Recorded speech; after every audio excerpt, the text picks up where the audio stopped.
If you don't know the business inside out and where you're making margin, how can you make any form of decision or have any discretionary capabilities to bulk price or promote or market or do a startup fee for someone if you're trying to win new business? So completely really important. And without data, you can't work it out. So you've got to start with the data.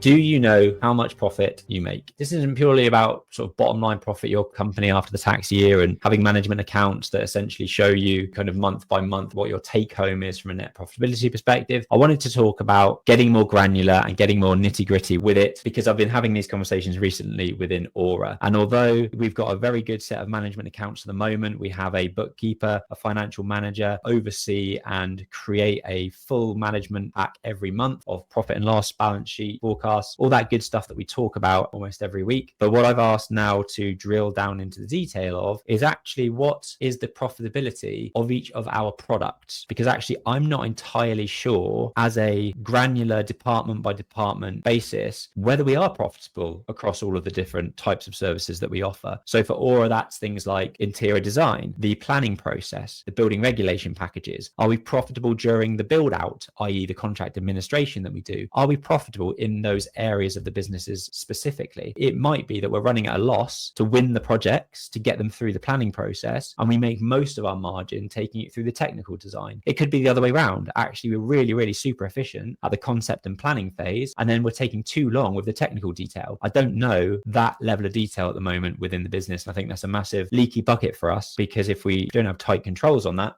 you can't improve what you don't measure. So yeah, I feel like at the moment we're a little bit in the dark in terms of which parts of the business we are profitable in, which parts of the business we're not. And I would implore everyone to kind of start thinking about that type of thing within their own business. Do you have a loss leading kind of entry level service that just gets people through the door, which actually a lot of businesses will do? They'll make sure that the initial package at £69 or £197 plus VAT is purely to get your customers through the door. And then really where they make the margin and the profitability is later in the services that they provide later down the line. That can be part of the funnel that you create within your business and the offerings that you provide. You can't sustain too many of those upfront loss-making projects if the services later down the line are also making a loss or struggling to generate any profit. I completely agree. I actually do a lot of this stuff with my wife's business because she's selling cooked meals, and I find it absolutely fascinating breaking down each meal cost per meal and actually where she makes the money. And that is speed and delivery of actually getting the thing cooked, and equally the cost of what's going into it. But then you may go someone that orders a steak meal, which they lose, whether their margin isn't as high, but then they order some other things around it. So understanding that context is really important and enables you. I mean, we do it in our business coaching where we kind of analyze. If you don't know the business inside out and where you're making margin, how can you make any form of decision or have any discretionary capabilities to bulk price or promote or market or do a startup fee for someone if you're trying to win new business? So completely really important. And without that data, you can't work it out. So you've got to start with the data. And speaking of good financial management, the 90% off for 6 months offer on Xero has now expired, but they've come back with a 50% off for your first 3 months. So if you aren't using Xero as a financial management account software, there is a link down in the description to give you 50% off for 3 months, or you can type in the bit.ly link on the screen now. If you got value from this video, make sure you click the subscribe button down below